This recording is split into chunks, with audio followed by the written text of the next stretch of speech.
Assalamualaikum warahmatullahi wabarakatuh. Di sini saya akan menjelaskan tentang matematika diskrit, tentang graf planar dan graf datar. Di sini ada grup nama grup kami. Pertama ada Ardi Rahmat Irawan, Muhammad Rizky Rizwandi, dan Ahmad Ridani. Graf planar adalah graf yang dapat digambarkan di bidang datar dengan cara demikian sehingga tidak ada rusuknya yang berpotongan, terkecuali pada simpul-simpulnya. Graf yang termasuk planar, yang pertama ada tree atau pohon, kedua kubus, ketiga bidang 4, dan yang keempat adalah bidang 8 beraturan. Pada penyajian planar dikenal istilah region. Derajat dari region adalah panjang walk batas region tersebut. Graf planar yang digambarkan dengan sisi-sisi yang tidak saling berpotongan disebut graf bidang atau plane graph. Sisi-sisi pada graf planar membagi bidang menjadi beberapa wilayah, region, atau muka face. Jumlah wilayah pada graf planar dapat dihitung dengan mudah. Graf non-planar adalah sebuah graf yang tidak dapat disajikan atau secara geometri tanpa adanya ruas yang berpotongan, dikenal sebagai graf non-planar. Contohnya di sini ada contoh graf planar. Nah, di sini umpamanya graf G pada gambar A digambarkan dengan rusuk-rusuk yang berpotongan. Akan tetapi G adalah graf planar sebab G dapat digambarkan seperti gambar B sehingga tidak ada rusuk-rusuk yang berpotongan. Graf planar yang telah digambar di bidang datar sedemikian rupa sehingga tidak ada rusuk yang berpotongan disebut graf sebidang. Jadi graf seperti dalam gambar A adalah bukan graf sebidang, akan tetapi graf pada gambar B adalah graf sebidang. Ya, di sini saya akan menjelaskan tentang graf Euler dan semi-Euler. Graf Euler sebuah secret di graf yang memuat semua sisi G disebut secret Euler. Jika graf G memuat secret Euler, maka graf G disebut graf Euler. Sebuah jejak buka yang memuat semua sisi graf disebut jejak Euler. Sebagai contoh, perhatikan gambar di samping, yaitu gambar titik 1. Gambar G1 adalah graf Euler karena memuat secret Euler. S sama dengan dalam kurung Pi 1, V 2, V 4, V 3, V 5, V 4, V 1, V 5, V 6, V 1. Untuk karakteristik graf Euler, perhatikan gambar tadi. Sebuah titik G1 berderajat genap, dan ternyata ini merupakan syarat dan cukup untuk menyimpulkan bahwa G1 graf Euler. Bukti formal tentang hal ini tersebut dapat dilihat pada teorema berikut. Teorema 1, misalnya graf terhubung graf G Euler jika titik G berderajat genap. Bukti jika G graf Euler maka G merupakan secret Euler. Misalnya S. Secret Euler di G yang berakhir di titik Pi 1. Pandangan sebuah titik sembarang di G sebuah titik disebut saja titik X. Teorema 2, jika graf G memiliki lebih dari 2 vertex berderajat ganjil, maka G adalah graf non-Euler.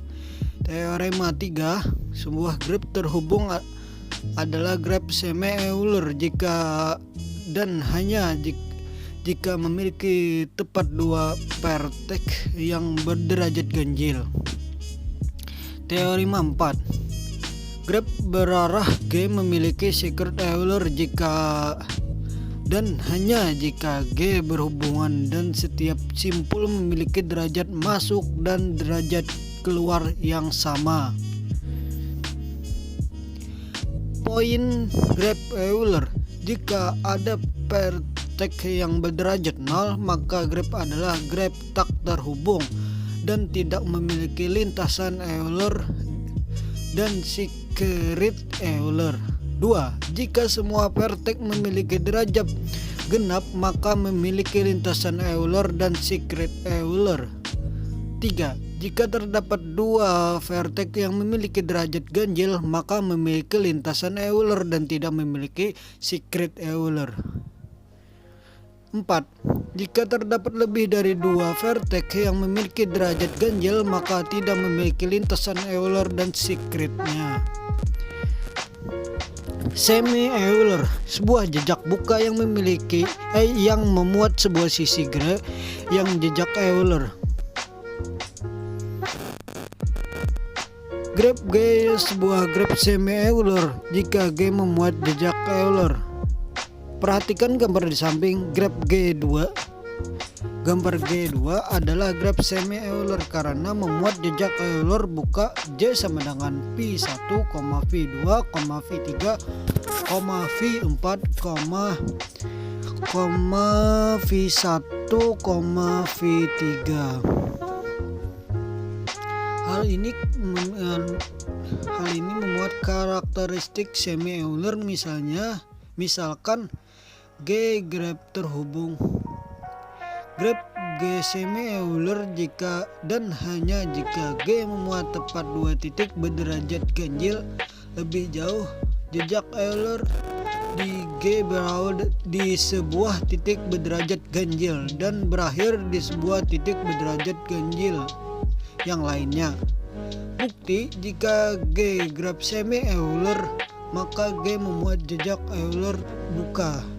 Misalkan J.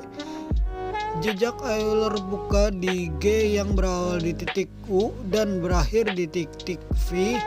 Karena G terhubung, maka J memuat semua titik G.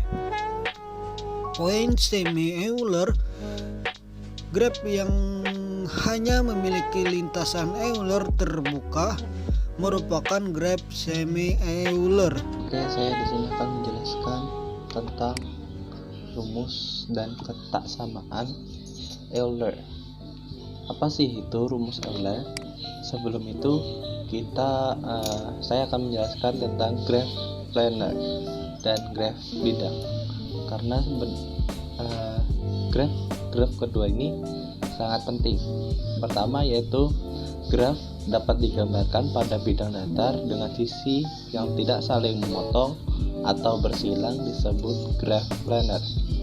Jika tidak, maka ia disebut graph tak planar. Nah, contohnya ada di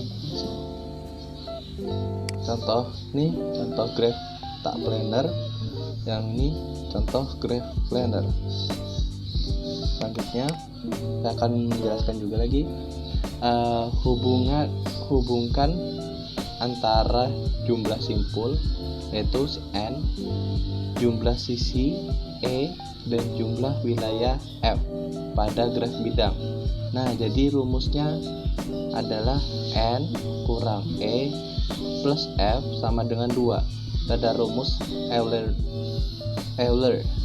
Nah, jadi pada gambar yang di sini yaitu dapat diketahui bahwa E yaitu jumlah sisinya ada 11 sisi yang ini 1, 2, 3, 4, 5, 6, 7, 8, 9, 10, 11. Jadi jumlah sisinya yaitu sudah 11 sisi. Nah, selanjutnya yaitu N titiknya itu jumlah 7. Di mana sih jumlah titik itu? Yaitu nih. Jumlah titik itu yang jumlah simpul. Ini ada titiknya 1, 2, 3, 4, 5, 6, 7. Nah, jadi titiknya ada 7. Setelah itu ada F. F sama dengan 6. Yaitu F yaitu jumlah wilayah. Jumlah wilayah sudah saya beri tanda, yaitu pertama R1 wilayah 1, wilayah 2 R2, wilayah 3 R3, wilayah 4 R4, wilayah 5 R5, wilayah 6 R6. Selanjutnya membahas tentang ketaksamaan Euler. Itu dapat digunakan untuk menunjukkan keplaneran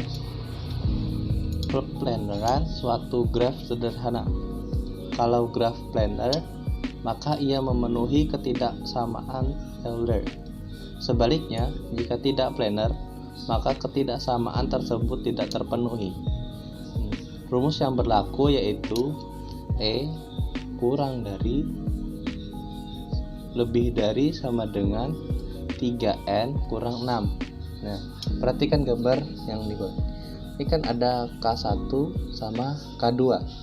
Nah, penjelasannya di bawah.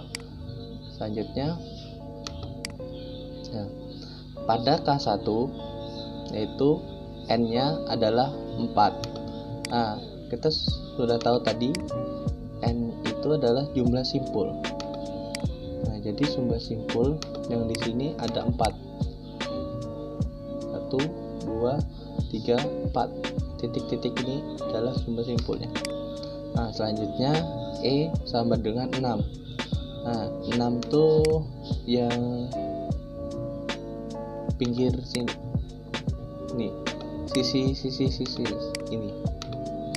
Sisi dari garisnya.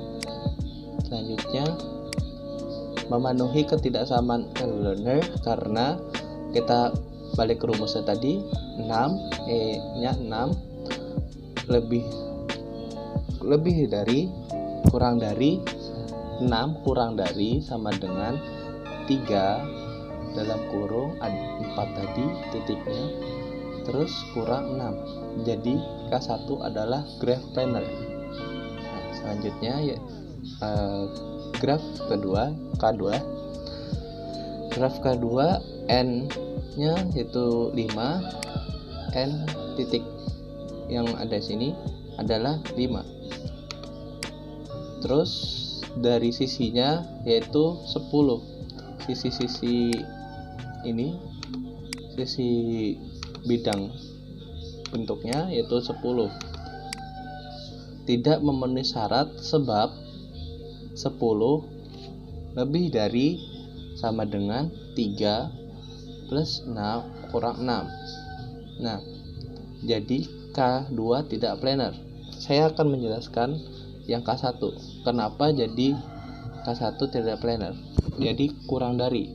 Jadi hitungannya 3 kali 4 yaitu 12.